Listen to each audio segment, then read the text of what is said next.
São bem longos, mas é gostoso, né? Michael Augusto, hi! Deus te abençoe. Sou leitor, estou lendo a palavra de Deus, tá bom? Olha, gente, aqui, antes de estar entrando no capítulo 11, eu quero falar com vocês uma coleção de atitudes que nós devemos ter. Para ser esperto da lei, o homem ferido era algo para ser se conversar a respeito. Para os bandidos, o homem ferido era alguém para usar e explorar. Para Jesus, todos eles e todos nós eram dignos de que se morresse por eles. Para o hospedeiro, o homem ferido era um cliente para ser serviço mediante pagamento.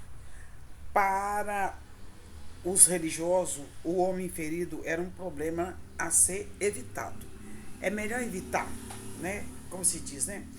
E para o samaritano, que era tão odiado que os israelitas não combinavam, não se davam com os samaritanos, o homem ferido era um ser humano digno de ser cuidado e amado. Entrando no capítulo 11, graças a Deus, né? Jesus ensina a orar. Jesus fala, um dia Jesus estava orando, num certo lugar. Quando acabou de orar, um dos seus discípulos pediu: Senhor, nos ensina a orar como João ensinou os discípulos dele. Jesus respondeu: quando vocês orarem, digam: Pai nosso que Pai nosso que estais nos céus, santificado seja o teu reino. Venha a nós o vosso reino. Seja feita a tua vontade, assim na terra como no céu.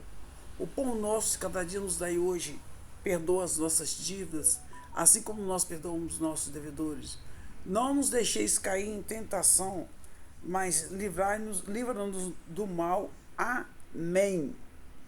Ele falou assim, então Jesus disse aos seus discípulos: imagine que um de vocês vá à casa de um amigo à meia-noite e lhe diga: amigo, me empreste 3 pães. É que um amigo meu acaba de chegar de viagem e não tenho nada para lhe oferecer. Imagine que o amigo responda lá de dentro: não me amole, a porta já está trancada e os meus filhos estamos deitados, não posso me levantar para lhe dar um pão. Jesus disse: eu afirmo a vocês que pode ser que ele não se levante porque é amigo dele, mas certamente se levantará por causa da insistência dele. Mas certamente se levantará por causa da insistência dele e lhe dará tudo o que ele precisar. Por isso eu digo: peçam e vocês receberão, procurem e vocês acharão, batam a porta e a porta se abrirá. Porque todos aqueles que pedem recebem, aqueles que procuram acham, e a porta será aberta para quem bate. Por acaso algum de vocês será capaz de dar uma cobra ao seu filho quando ele pede um peixe? Ou se seu filho pedir um ovo, você vai lhe dar um escorpião? Vocês mesmos sendo maus, sabem dar coisas boas aos seus filhos. Quanto mais o Pai que está nos céus dará o Espírito Santo aos que lhe pediram. E o Senhor também falou assim, Jesus estava expulsando, o poder de Jesus para expulsar demônios. Jesus estava expulsando de certo homem um demônio que não o deixava falar. Quando o demônio saiu, o homem começou a falar. Aí a multidão ficou admirado. O demônio fez aquele homem ficar mudo. E quando Jesus expulsou o demônio, aquele homem começou a falar. A multidão ficou admirada, mas alguns disseram: ele é Beelzebul, chamando ele de demônio, né? É Beelzebul, chefe dos demônios, que dá poder a este homem para expulsar demônio. Outros, querendo conseguir alguma prova contra Jesus, pediu que ele fizesse um milagre para mostrar o seu poder, de onde vinha seu poder. Mas Jesus, conhecendo os pensamentos deles, disse: o país que se divide em grupos que lutam entre si certamente será destruído. A família que se divide em grupo que luta entre si também será destruída. Se o reino de Satanás tem grupos que lutam entre si, como continuará a existir? Vocês dizem que é Beelzebul que me dá poder para expulsar demônio. Mas se é assim, quem dá aos seguidores de vocês o poder para expulsar demônios? Assim, os seus próprios seguidores provam que vocês estão completamente enganados. Na verdade, é pelo poder de Deus que eu expulso demônios. E isso prova que o reino de Deus já chegou até vocês. Quando um homem forte e bem armado guarda sua própria casa, tudo o que ele tem está seguro. Mas quando um homem mais forte ataca e vence, leva todas as armas em que o outro confiava e reparte tudo o que tomou dele. Quem não é a meu favor é contra mim, e quem comigo não se ajunta se espalha. Aí, a volta do espírito mal. Jesus continuou: quando um espírito mal sai de alguém, quando a gente expulsa o demônio de alguém, tem uma pessoa que nós oramos por ela. Essa pessoa, a gente ora e ela chora diante de Deus, confessa Jesus como Salvador. Só que é assim: quando ela vai de novo, o demônio manifesta de novo. A gente ora, expulsa o demônio de novo. Aí quando ela volta, ela está endemoniada de novo. É porque a pessoa não conserta a casa, não confessa Jesus, não serve a Jesus, dá brecha para Satanás. Aquela pessoa que foi liberta, ela não pode dar brecha para Satanás.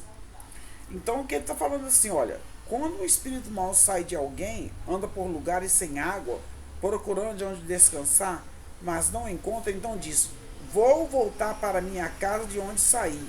Aí volta e encontra a casa varrida e arrumada e ninguém dentro. Depois sai e busca mais 7 demônios, piores ainda, e todos ficam morando ali. Assim, a situação daquela pessoa fica pior do que antes.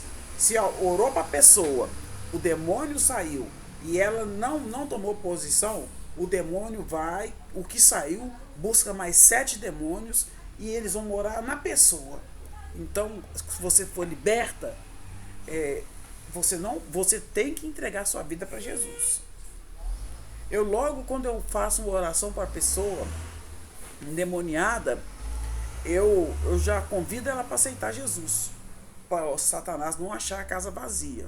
Mas tem gente que aceita Jesus só da boca para fora. Então, aí o que acontece é isso.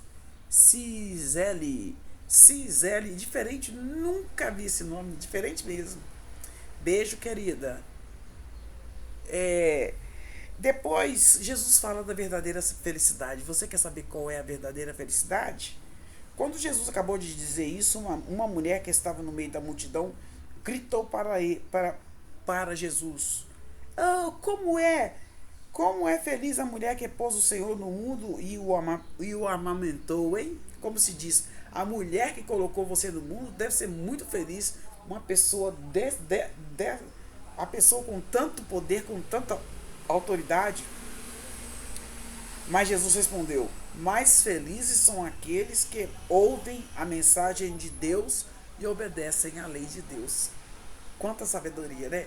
Mais feliz é aqueles que ouvem a mensagem e obedecem a palavra de Deus. Coloca em prática o que ele ouviu. Amém? Depois, acontece também dentro do capítulo 11 o pedido de um milagre. Quando a multidão se ajuntou em volta de Jesus, ele começou a falar e disse o seguinte: como as pessoas de hoje são más, pedem um milagre como sinal de aprovação de Deus, mas nenhum sinal lhe será dado a não ser o milagre de Jonas. O que aconteceu com Jonas? Jonas foi engolido por um peixe, e ali dentro do peixe ele orou e o peixe o cuspiu fora, lá na areia, fora d'água. Ele falou que o único sinal que ia ter era esse. Falou que não ia mostrar nenhum sinal para eles mais. E ele falou assim: olha, assim como o profeta Jonas foi um sinal para os moradores da cidade de Nínive, assim também o Filho do Homem será um sinal para a gente de hoje. No dia do juízo, a rainha de Sabá vai se levantar e acusar vocês, pois ela veio de muito longe para ouvir os sábios ensinamentos de Salomão. E eu afirmo que o que está aqui é mais importante do que Salomão. No dia do juízo, o povo de Nínive vai se levantar e acusar vocês, porque quando ouvirem a mensagem de Jonas, quando eles ouviram a mensagem de Jonas, eles se arrependeram dos seus pecados. Eu afirmo que o que está aqui é mais importante do que Jonas. Então Jesus falou assim: olha, quem está aqui, eu sou mais importante que Jonas. E vocês não estão dando ouvido. É isso que, né? As pessoas preferem dar importância. Hoje tá assim. As pessoas estão adorando demônios, elas declaram nas redes sociais que são servidoras de demônios, que não acreditam em Deus. Então a escolha está sendo dessas pessoas, né? Eu escolho servir a Deus, eu escolho Deus, porque Ele me escolheu primeiro, amém? Escolha servir a Deus, escolha voltar para Deus. Aí a luz do corpo, Jesus continuou: ninguém acende uma lamparina para pôr num lugar escondido ou debaixo de um cesto. Ao contrário, ela é colocada no lugar próprio para que os que entrarem na casa possam enxergar tudo bem. Os olhos são como uma luz para o corpo. Quando os olhos de vocês são bons, todo o seu corpo fica cheio de luz. Porém, se os seus olhos forem maus, todo o teu corpo ficará cheio de escuridão. Portanto, tenha cuidado para que a luz que está em vocês não seja escuridão. Pois se o seu corpo estiver completamente luminoso e nenhuma parte estiver escura, então ele ficará todo cheio de luz, como acontece quando você é iluminado pelo brilho de uma lamparina. A luz do Espírito Santo brilhará em você. Brilhará em você de uma tal maneira que aquela pessoa que estiver endemoniada, ela não suportará olhar para você. Não suporta. Eu lembro uma vez que nós estávamos andando na rua e uma pessoa estava cheia de demônios. Quando ela nos viu, ela passou do outro lado. Sem a gente orar, o demônio manifestou. Nós temos que andar cheios da luz do Espírito Santo de Deus. Aqui acontece mais um fato. Jesus e os fariseus. Jesus e os fariseus, né? Jesus e os fariseus e os mestres da lei. Quando Jesus acabou de falar, um fariseu o convidou para jantar na casa dele. Jesus foi e sentou-se à mesa. O fariseu ficou admirado quando viu que Jesus não tinha se lavado antes de comer. Então ele disse: vocês, fariseus, lavam o copo e o prato por fora, mas por dentro vocês estão cheios de violência e de maldade. Seus tolos! Quem fez o lado de fora não é o mesmo que fez do lado de dentro. Portanto, dei aos pobres o que está dentro dos seus copos e pratos, e assim tudo ficará limpo para vocês. Ai de vocês, fariseus, pois dão para Deus a décima parte, até mesmo da hortelã, da arruda, de todas as verduras, mas não são justos com os outros, não praticam atos de justiça. Não praticam atos de justiça. E mas pois e gostam demais dos lugares de honras nas sinagogas e gostam de ser cumprimentados com respeitos na praça. Ai de vocês que são como sepultura que não se vê, sepultura que as pessoas pisam sem perceber.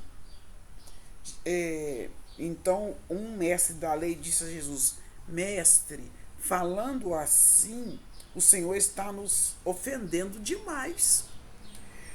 Jesus respondeu: Ai de vocês também, mestre da lei, porque põem fardos tão pesados nas costas dos outros que eles quase não podem carregar.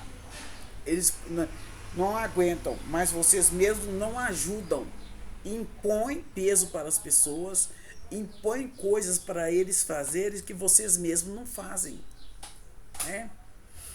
Tem, tem muito pastor assim, tem muito pastor, padre, né? Que impõe coisas para as pessoas que eles não fazem. Então, se eu quero que alguém faça alguma coisa, eu tenho que fazer primeiro.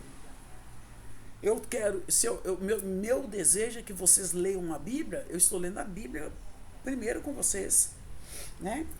Aí ele falou assim: vocês dão fardo pesado para as pessoas e vocês não ajudam ninguém. É a mesma coisa de uma igreja, sabe? Tem igreja que só quer dízimo, oferta, mas é incapaz de fazer uma cesta básica e doar. É incapaz de pagar um aluguel para um irmão que não está conseguindo pagar um aluguel. Sabe? Tem muitas coisas erradas acontecendo, irmãos. E Deus vai cobrar isso tudo. Se você pode ajudar e não ajuda, não pratica atos de justiça, Deus cobra da gente. E ele está falando, mas vocês mesmos não ajudam, nem ao menos com um dedo. Essas pessoas, ao carregar esses fardos, ai de vocês, pois fazem túmulos bonitos para os profetas, os mesmos profetas que os antepassados de vocês mataram. Com isso, vocês mostram que concordam com o que os seus antepassados fizeram, pois eles mataram os profetas e vocês fazem túmulos para eles. Por isso, a sabedoria de Deus diz: mandarei para eles profetas e mensageiros, e eles matarão alguns e perseguirão outros. Por causa disso, esta gente de hoje será castigada pela morte de todos os profetas assassinados desde a criação do mundo. Assassinado desde a criação do mundo. Por isso, a sabedoria de Deus diz: mandarei para eles os profetas e mensageiros, e eles matarão alguns e perseguirão outros. Por causa disso, esta gente de hoje será castigada pela morte de todos os profetas assassinados desde a criação do mundo. Já falei isso com vocês. Começando pela morte de Abel até a morte de Zacarias. Deus está falando. Que foi assassinado entre o altar e o lugar santo. Sim, eu afirmo a vocês que o povo de hoje será castigado por todos esses crimes. Ai de vocês, mestres da lei, pois guardam a chave que abre as portas da casa da sabedoria, e assim nem vocês mesmos entram. Nem os próprios profetas procuram ter sabedoria. Quando Jesus saiu dali, os mestres da lei e os fariseus começaram a criticá-lo com muita raiva. E ali fazer perguntas sobre muitos assuntos. Eles queriam levá-lo a dizer alguma coisa que pudesse lhe servir de motivo para acusá-lo. E eles não encontraram nada para acusar Jesus. Não tem nada. Pode querer falar mal de Deus. Tem gente falando que Deus é esse que deixou o sul ser destruído. As pessoas esquecem que Deus entregou a administração do mundo nas mãos do ser humano. E o ser humano entregou na mão do diabo. Vamos ler a Bíblia para nós entendermos o que está acontecendo. Me segue lá. Esse é o capítulo 11. Deus abençoe vocês. Beijo, beijo. Me segue lá.